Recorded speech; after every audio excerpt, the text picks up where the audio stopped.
Bienvenidos al episodio número 2 de su podcast A la Verdad con sus Derechos. El día de hoy hablaremos sobre la Declaración General de Inconstitucionalidad sobre la restricción del uso lúdico de la marihuana. Nos acompaña un invitado de lujo, él es Hugo Legorreta Moisen, quien formó parte de esta sentencia como amicus curiae ante la Suprema Corte de Justicia de la Nación.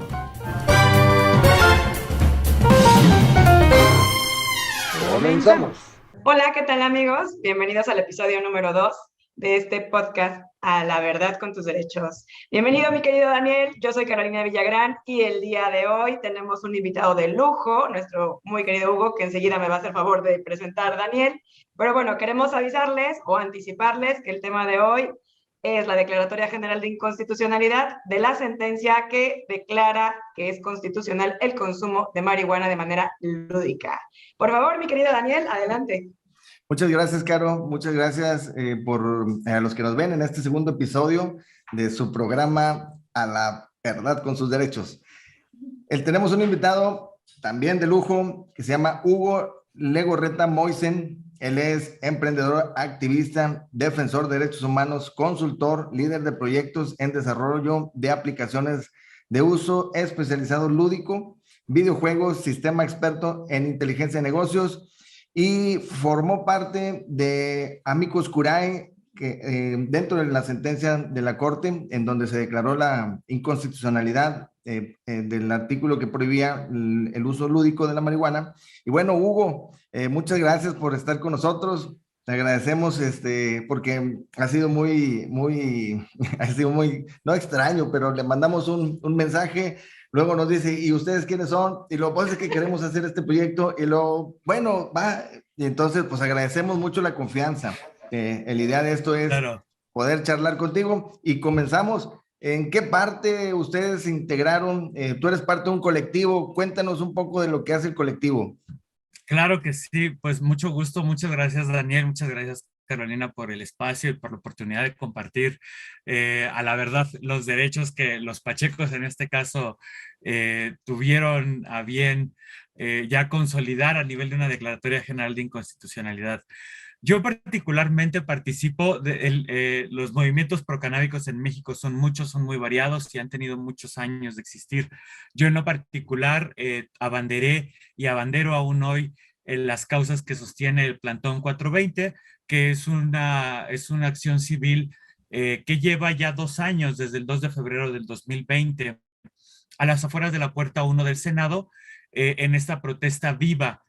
Nosotros lo denominamos el cultivo no clandestino de marihuana más añejo en la Ciudad de México y hasta donde sabemos en el mundo, en sus dimensiones de protesta civil.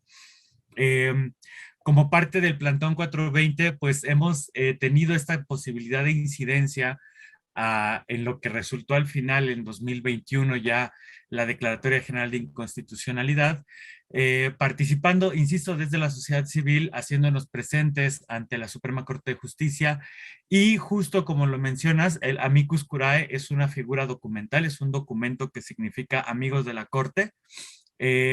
Presentamos días antes de que se votara esta sentencia del 2021, este documento donde le recordábamos a la Suprema Corte de Justicia que el conjunto de ciudadanos que representan y abanderan Plantón 420 estaba ahí y estaba pidiendo derechos humanos, porque también recordar que la Declaratoria General de Inconstitucionalidad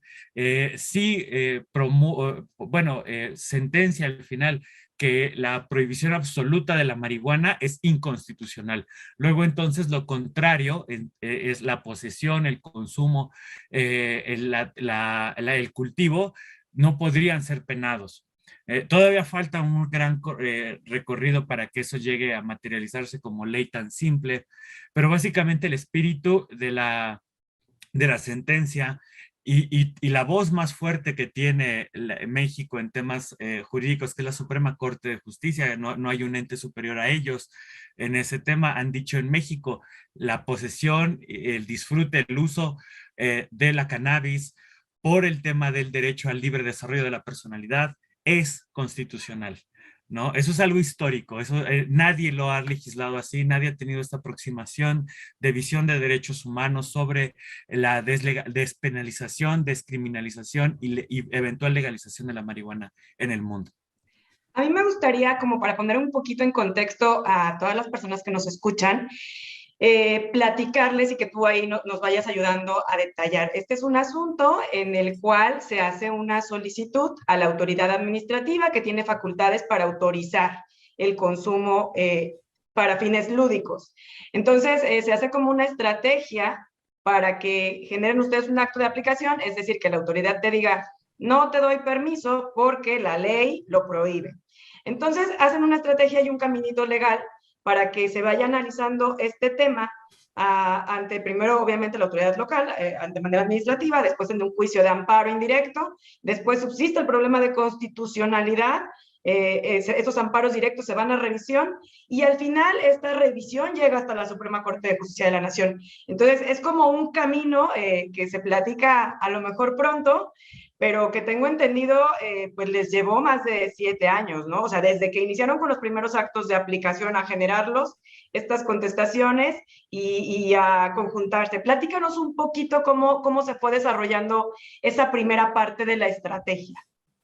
Sí, claro, pues de hecho esa parte de la estrategia le toca echarse esa medalla a otro colectivo y a otro conjunto, porque insisto, el tema de la legalización de la cannabis en México ha sido llevado de la mano de muchos ciudadanos y de muchos frentes. El tema de los amparos originarios que dan como consecuencia la Declaratoria General de Inconstitucionalidad se denominan en conjunto los amparos SMART.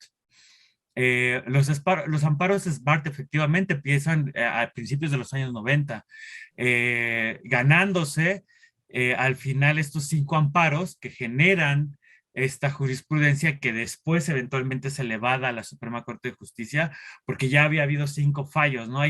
Había 5 sentencias en las que decían, como tú dices, todo empieza con ir a la COFEPRIS a pedirle permiso y decirle, oye, yo quiero fumar marihuana.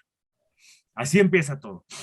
Por ahí de los años 90, alguien dijo, me van a decir que no, pero necesito que me digan que no, porque entonces mi abogado intercede, el acto de autoridad del Estado se manifiesta, y entonces yo ya puedo empezar a pelear, ¿no? Ya puedo empezar o bueno, no a pelear, a litigar sería el término más correcto, a litigar. ¿Por qué? Pues bajo esta argumentación de derechos humanos, porque también eso es importante. Desde el inicio, los amparos SMART van teniendo, sí al principio este tema de uso lúdico. Ya hoy, por el alcance que la sentencia de la Suprema Corte tuvo, nosotros en Plantón, por ejemplo, hablamos de uso adulto responsable, lo cual es mucho más amplio que el concepto mismo de lo lúdico. Entonces, todo empieza ahí con esos actos de autoridad, esos 5 amparos. Al final, en 2018 es cuando tienen ya este carácter de sentencias para irse a una declaratoria general, y empiezan los proyectos, ¿no?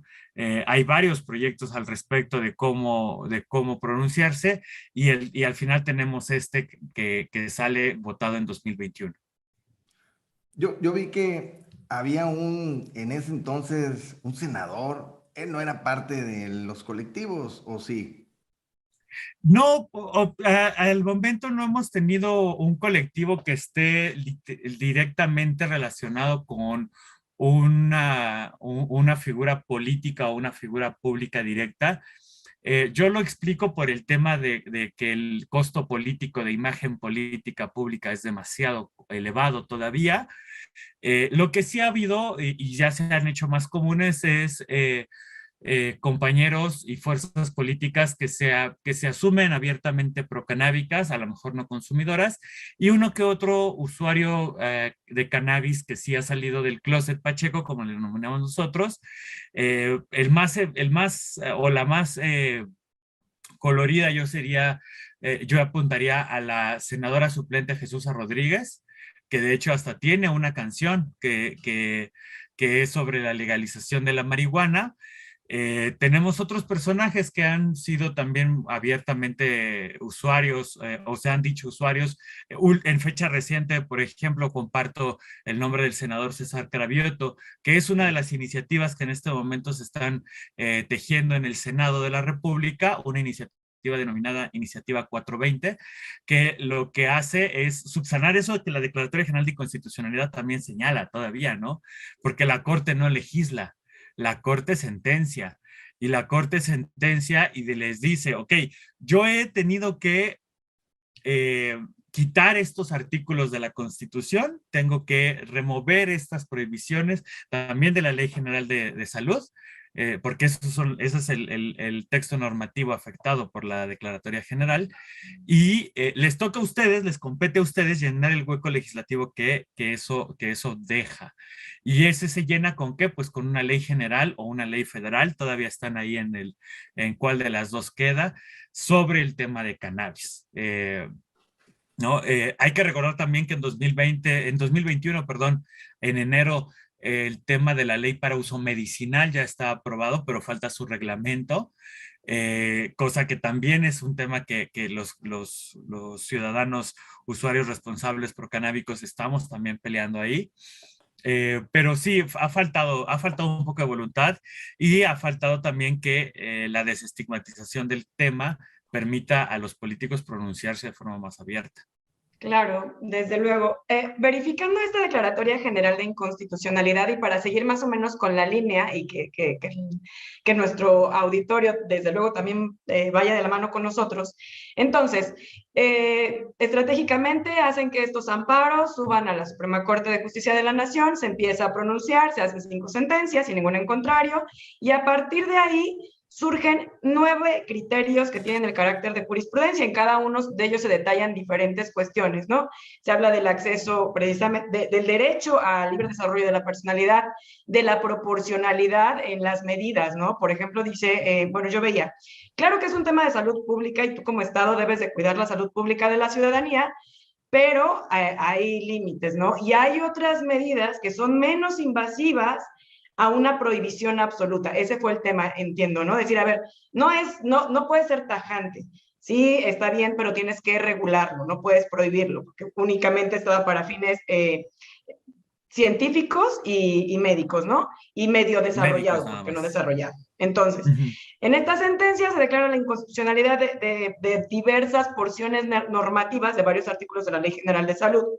La Suprema Corte emite esta resolución y ordena a la legislatura, como bien nos explicabas, que haga todo este ajuste, prescindiendo de esa prohibición absoluta y emitiendo las legislaciones necesarias o corrigiendo la legislación para que nosotros como ciudadanía podamos acudir a la autoridad competente, a la COFEPRIS, y decirle, oye, yo quiero que me autorices consumo de marihuana con fines lúdicos, y la autoridad nos tenga que decir que sí, cuidando otras, evidentemente, diversas conductas para no caer en la comisión de algún delito, por ejemplo. Entonces ya llegamos, alcanzamos eso.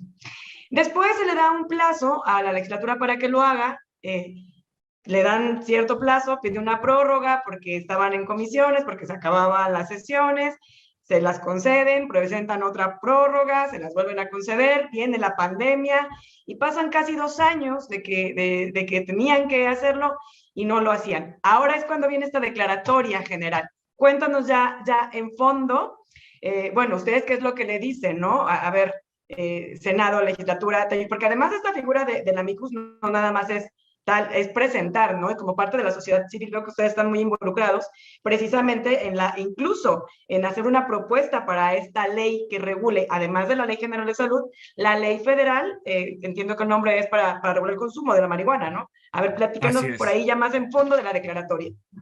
Sí, claro. Pues sí, efectivamente, como dices, la declaratoria tiene, o bueno, la sentencia le advierte al legislativo que tiene que legislar.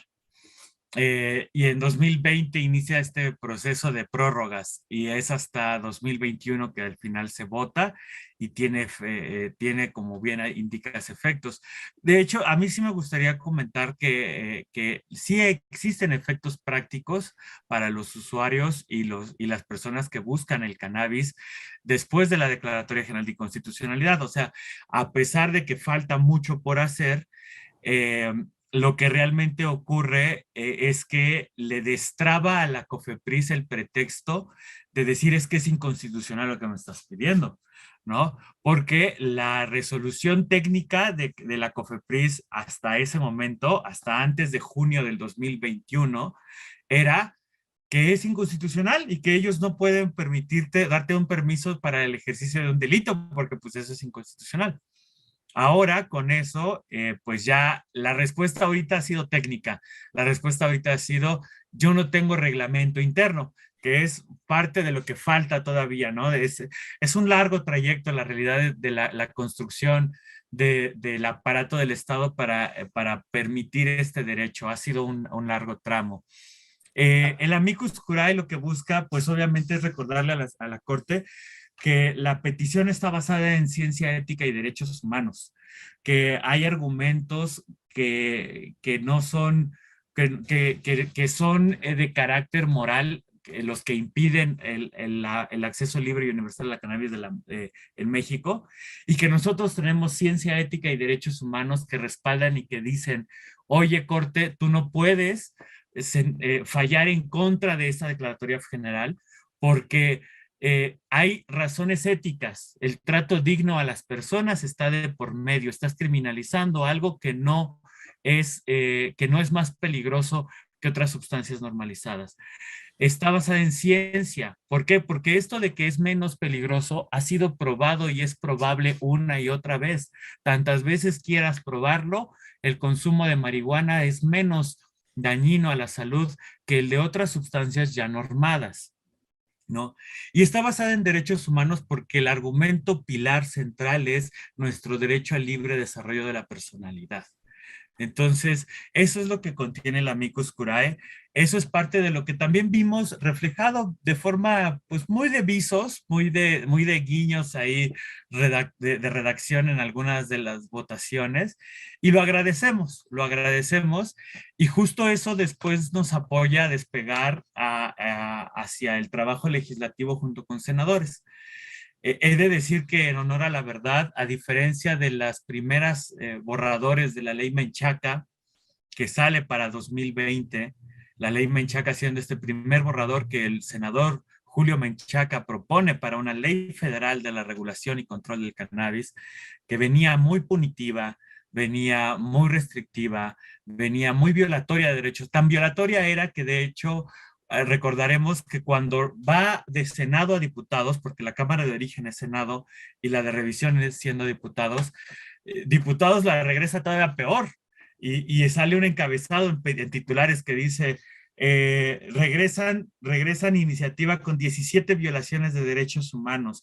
Todavía ni siquiera se había votado y ya nosotros sabíamos cómo podíamos ampararnos porque eso iba a ser inconstitucional a todos visos, ¿no?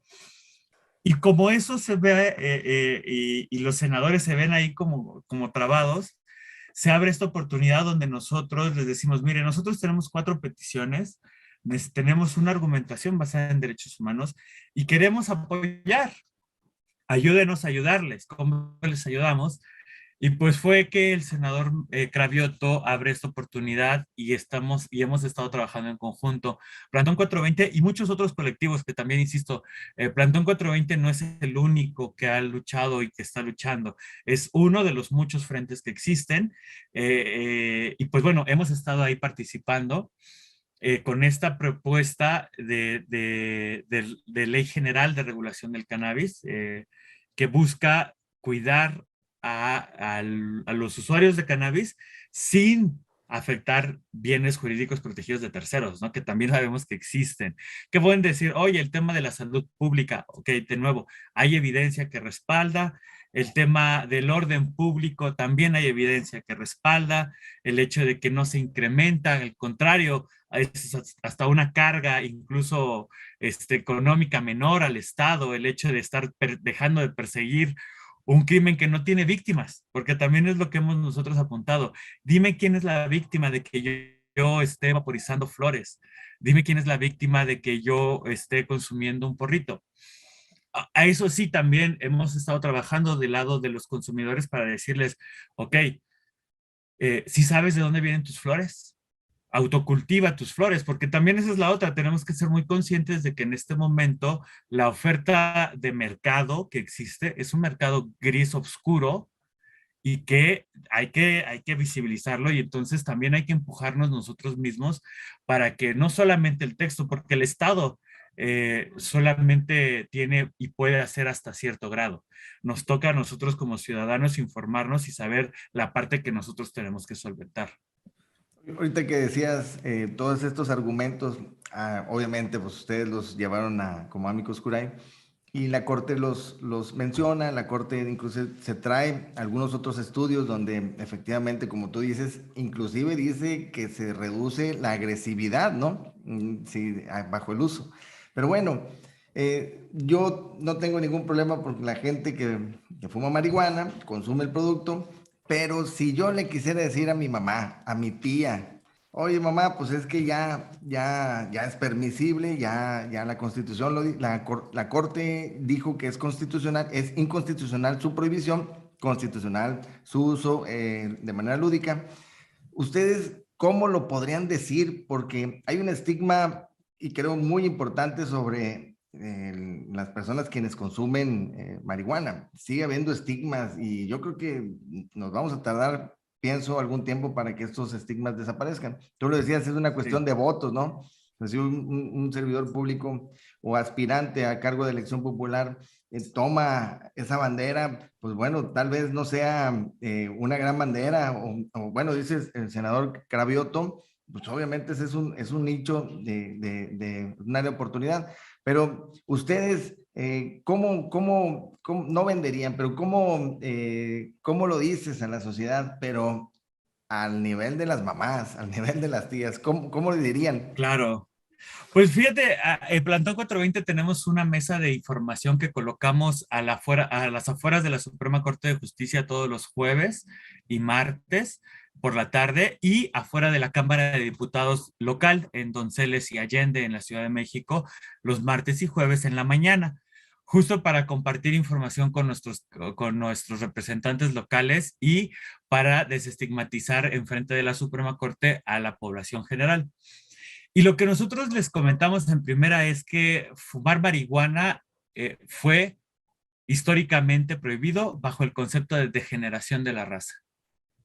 Nosotros les recordamos la historia y le decimos a las personas, estamos aquí luchando porque hace 101 años de un plumazo se dijo que el que consumiera marihuana degeneraba la raza. No sé si usted esté de acuerdo con ello. Y empezamos con una narrativa de pregunta y respuesta en la que, pues obviamente nadie creería que el consumo de algo degenera la raza, porque por empezar, los conceptos de raza aplicado en humanos tienen bagajes históricos muy oscuros, ¿no? De Segunda Guerra Mundial muy feos. Entonces, lo que nosotros también decimos es eso, señora, sabemos y estamos esperando que sea completamente legal, pero fíjese que existe esta pieza jurídica, la Suprema Corte, y la señalamos porque justo está enfrente. La Suprema Corte, los jueces de la Suprema Corte han declarado que mientras yo no la afecte a usted, este derecho de desarrollar mi personalidad es legal, es constitucional, está amparado y protegido, porque pues tenemos el mismo derecho y es solamente consumir una planta, o sea, lo tratamos de visibilizar en su impacto más mínimo, ¿no?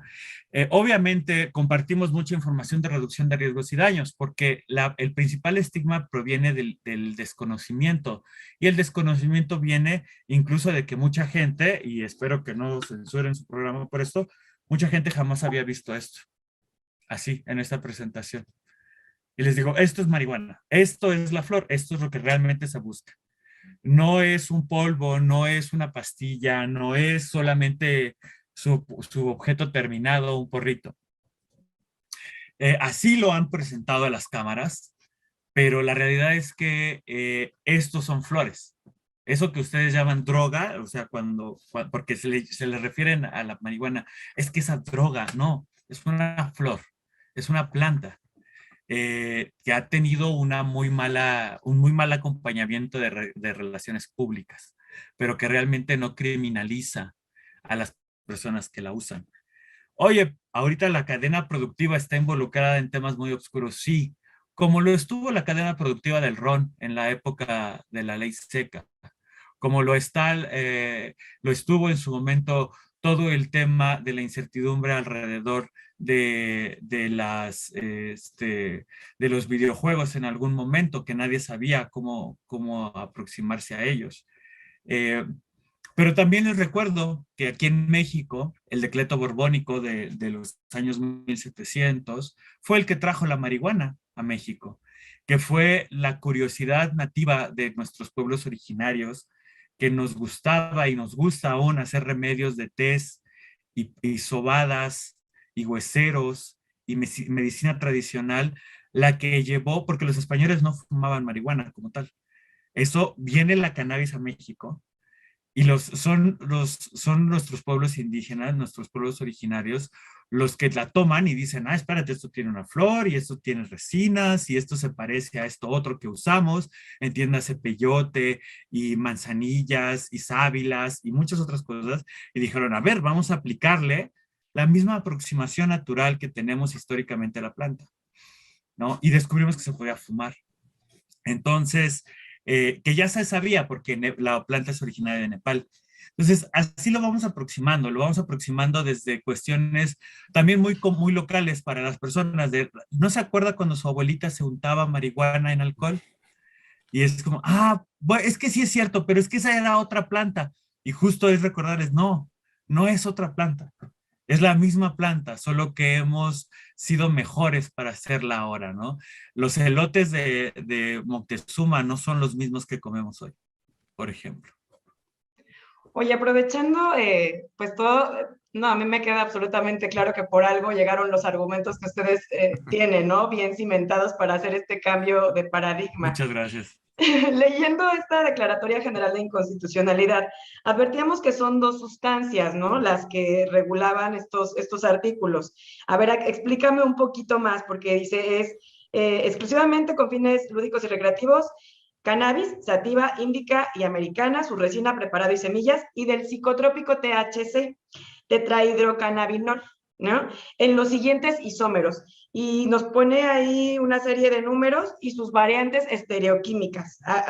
Las deltas, Conocido ¿no? todo Delta como 8, delta marihuana. 9, Eso de conocido todo vaporizar como flores marihuana. me encantó y está súper romántico, pero esto ya técnicamente, a ver, explícame un poquito más, por favor.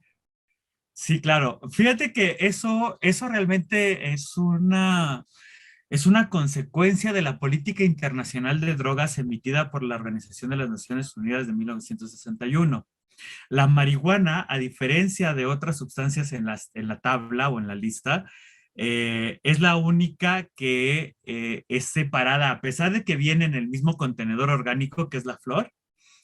La marihuana se separa o la separaron un poco por intereses industriales, otro tema también porque fue en su momento la forma en la que pudieron mediar para que el cannabidiol, que es el otro compuesto, el CBD, pudiera ser regulado, porque insisto, la ley de uso de la marihuana a temas medicinales ya existe. Y cuando tú la lees, ellos te hablan sobre CBD, sobre cannabidiol, pero es la misma planta. Insisto, esto proviene de que la regulación acerca de sustancias prohibidas, que es una cuestión internacional, porque de hecho nuestro artículo 249, la tabla de sustancias del 249 de la Ley General de Salud, es una copia, es un espejo de la tabla de sustancias prohibidas por la Organización de las Naciones Unidas de 1961. Lo que hacen ahí justo es eso, es separar la cannabis en sus compuestos activos primordiales. O sea, haz de cuenta que tomaron el jugo de roble y dijeron, el jugo de roble, pero su compuesto activo, el ácido acetil salicílico, o sea, la aspirina, son cosas que se van a legislar aparte. O sea, vamos a separar la planta de su compuesto. Y por eso, para algunas cosas, en temas de uso lúdico siempre se hace referencia al THC y sus isómeros. Cuando se habla del THC y sus isómeros es porque vienen presentaciones como esto, que ya está procesado, industrializado. Esto ya es una refinación de la misma planta. Pero todo viene siendo al final THC. Cuando se habla de uso adulto responsable. Eso, insisto, es una cuestión ahí que lo hicieron, creo yo, cuando lo he estudiado, lo hicieron para poder encajar este hueco legal que originalmente lo que decía, bueno, lo que se descubrió es que, La ley con lo que prohíbe son los psicotrópicos. El THC es el psicotrópico. El CBD no tiene efectos. Entonces, por ese método de técnicas, pues sí, de juicios perdón, de litigios estratégicos, pues fueron viendo cómo poder avanzar temas, por ejemplo, de, insisto, de marihuana medicinal, que ya existe, ¿no? El Cannabinex, que es cannabidiol puro al 100% aislado en versión de suspensión para consumo humano, que es un medicamento ya aprobado por la FDA, que no tiene aplicaciones en México, por ejemplo, todavía, aunque ya está reconocido, pudo existir justo por eso, porque en algún momento de la historia lo rompieron, pero a pesar de que es la misma planta, pues la fueron separando por cachos, ¿no? Sería como agarrar a la caña de azúcar y decir, la fructosa va a tener ciertas cosas y la sacarosa va a tener ciertas otras. Las dos salen de la caña, pero pues dependiendo de lo que refines y del contenido más menos que tenga tu caña, va a ser A o B. Eso es lo que ha pasado. Te pregunto esto porque en la declaratoria general precisamente hacían un análisis posterior a que ellos analizan los artículos con en un texto. Viene posteriormente una reforma cuando estaban todo el tema de los amparos. Y la legislatura, creo que precisamente con el afán de tratar de corregir lo que ya veía venir, saca de una lista precisamente al THC, lo elimina de esa lista.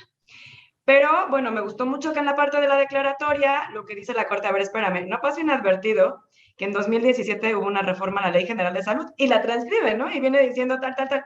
Pero no eliminaron la parte que nosotros declaramos inconstitucional. Entonces, a mí me parece como un ejercicio también que creo que hay que reconocer a la Corte de decir, no voy a dejar que me den la vuelta quitándome de la tabla y poniéndomelo en otro lado, si no suprimen la parte que me remite a otro artículo que otra vez me lo vuelve a prohibir, ¿no? Y a partir precisamente de este análisis, que a lo mejor pudiera ser como muy técnico y tal, a lo mejor era como una trampita, ¿no? Para decir, pues mira, ya cambió el texto, nos lo ahorramos. Pues no, la Corte dice, ¿qué creen? Que no declaré solamente este pedacito. Dije, en todo aquello que me remite y que lo prohíba, aunque le den la vuelta y lo enreden, es inconstitucional. Entonces, me gustó mucho en la resolución, ¿no? Los argumentos, evidentemente, de los ministros, y al final también en la parte en la que ya, como tú bien dices, ellos ya dejan abierto el canal y dice, a ver, Cofepris, si vienen y te lo piden, tú ya no puedes negarte a proporcionarlo diciendo este argumento, porque yo ya emití la declaratoria general de inconstitucionalidad. Obviamente se van a buscar otro, ¿no? Pero bueno, lo importante es picar piedra y generar, no en este tema en particular, en todos los que tienen que ver con derechos humanos, que mientras nosotros no dejemos de insistir, nos los tienen que reconocer, ¿no? Porque creo que es el camino que ustedes han ido, en este caso en particular, llevando de una manera extraordinaria. ¿Qué sientes ya al ver esta declaratoria? ¿Qué te causa? La verdad es que incluso hasta hay fotos porque ese día, el día de la votación de la Declaratoria General de Inconstitucionalidad, nosotros estuvimos allá afuera de la Suprema Corte, instalamos una mesa, llamamos a medios, advertimos, literal, fue advertencia de que si esto sale en contra, se bloquea. En este momento bloqueamos aquí, nadie sale de la Suprema Corte hasta que nos digan por qué y que se motive y fundamente adecuadamente una negativa al respecto de la declaratoria. Afortunadamente no fue así, afortunadamente los ministros, pues sí, en este caso sí pueden ser juzgados por sus votos y sus sentencias y han sido desde esta trinchera, en ese caso en particular, pues hemos de reconocer y agradecer eso. Yo la verdad es que me siento muy, un amigo me decía, ya te puedes poner la toga viril, ¿no? En este ejercicio muy romano de ya has participado de tu ciudadanía y la has ejercido porque te has involucrado en la cosa pública, en la cosa de todos. Y lo hice pues desde esa perspectiva de ayudarle a la mayoría, porque insisto, esa declaratoria no lleva mi nombre, no lleva el tuyo, no lleva el de nadie en particular. Esto es para el beneficio de todos, de la población entera, ¿no? Y pues me animó mucho, a mí me hizo tan cercano la posibilidad de incidir positivamente en mi nación en favor de algo que a mí me gusta, me interesa porque pues, soy usuario responsable, pero que también busco que beneficie a los demás, ¿no? Porque muy fácil sería para mí hablarle a Daniel y decirle, oye, ¿quieres ser mi abogado? Porque quiero que me saques mi amparo, que ese sí llama mi nombre, que ese es solo para mí y que me permitirá a mí y solamente a mí tener mis flores y pues que el mundo ruede, ¿no? Porque eso es lo que ha ocurrido. Y esa es la realidad, es que eso es lo que existe hoy en día. Existe un sistema que te permite sacar mediante cierto privilegio, que es el contar con un abogado y el tener un conocimiento del proceso y del proceder, un permiso que no puede ser general, pero que debería, ¿no? Para todos, porque nadie pide permiso para fumar tabaco o para consumir alcohol, solamente espera a las reglas socialmente aceptadas de llegar a la mayoría de edad, donde resulta que asumes no solo los beneficios de poder entrar legalmente al antro, sino las responsabilidades de pagar tus impuestos, ir a votar, ser ciudadano. Entonces, yo lo veo desde esa perspectiva, ¿no? Yo me siento muy orgulloso. Perdón, ahorita que comentabas que uno de sus argumentos sobre que la marihuana no degenera la raza, en la sentencia de la Corte hay una parte que establece que la Constitución no pide ciudadanos de excelencia o algún prototipo de mejor ser humano.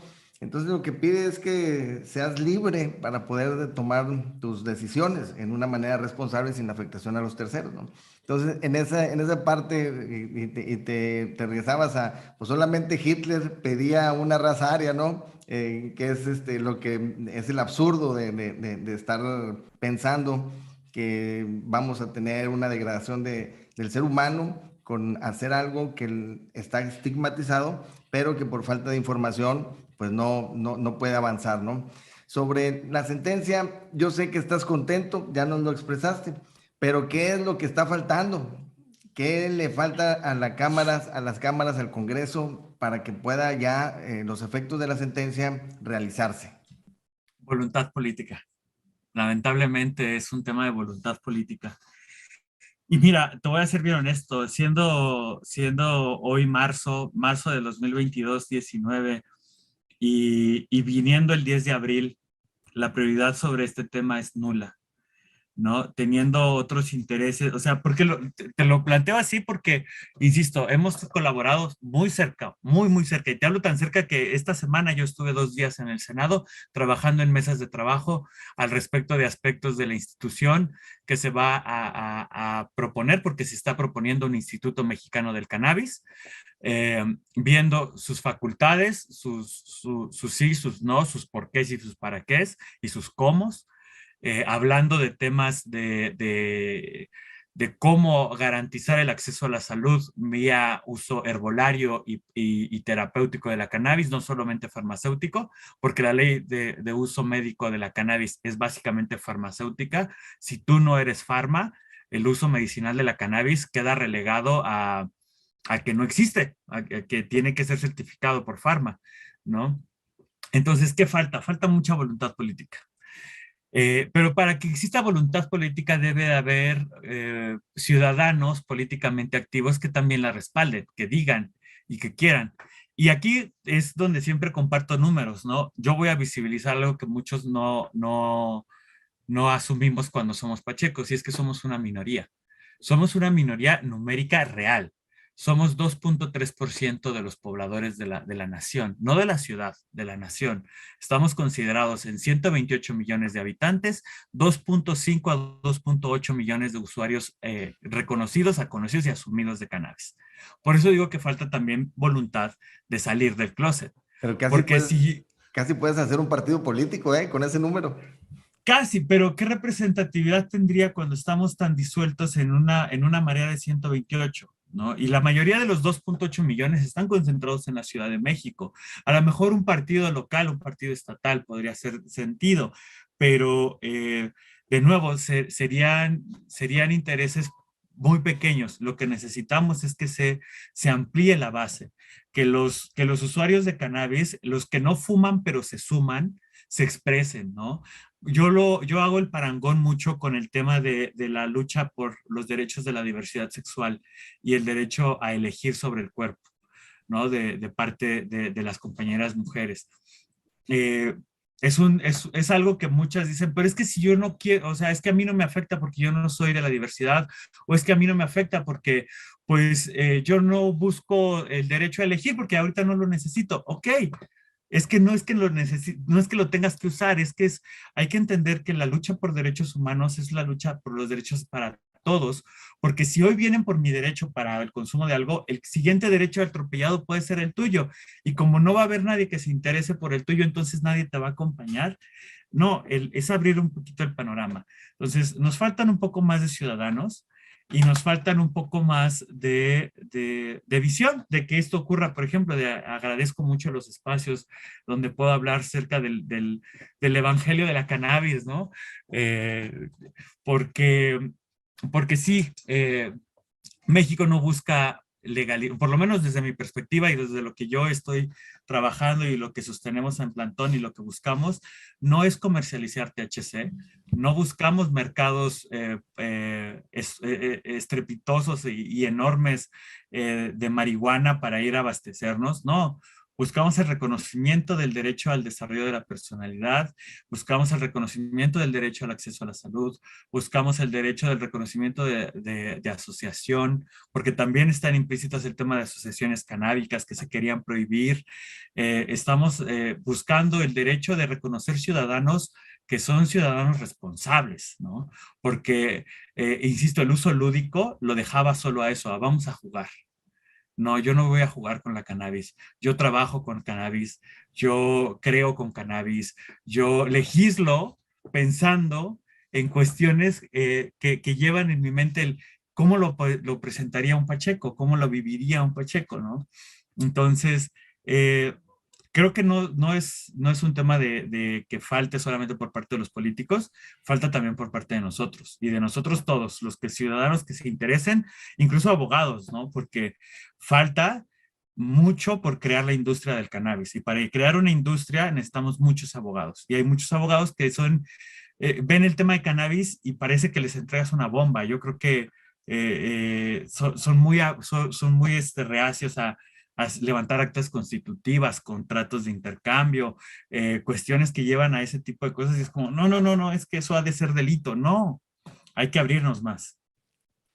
Los derechos se conquistan, ese es el punto, ¿no? Sí, claro. Forzosamente hay que luchar. Sí, Pues bueno, mira, no, no te escuchamos, estás Caro. muteada, Caro, perdón. Perdón, es un tema de empatía, ¿no? Lo que Sí, bien decías, no tienes que ser tu causa para defender la causa. O sea, ahorita es tu derecho y mañana es el mío y pasado el de Daniel. Y si no nos defendemos y nos cuidamos entre nosotros y nos acompañamos en estas luchas que además, como bien dijiste, están totalmente involucradas con temas simplemente de dignidad, ¿no? El tema de los derechos humanos, ese es el punto, es un tema de dignidad, de que me respeten y me reconozcan como individuo en la medida, evidentemente, que lo que yo haga no afecte a terceros, ¿no? Entonces, yo no tengo más que agradecerte, Hugo, de verdad, qué gusto que nos hayas acompañado, qué gusto escucharte y qué gusto saber que hay gente y tan comprometida que no solo es que fumo y sí, me encantó el vaporizar flores, nunca lo he hecho, pero la expresión es muy romántica, llama a, de verdad, qué padre que tengamos gente como tú en este país. Muchas gracias muchas por aceptar la gracias. entrevista y muchas gracias por todo lo que han hecho y hasta donde han llegado. Un placer que Muchas, nos muchas acompañaran. gracias.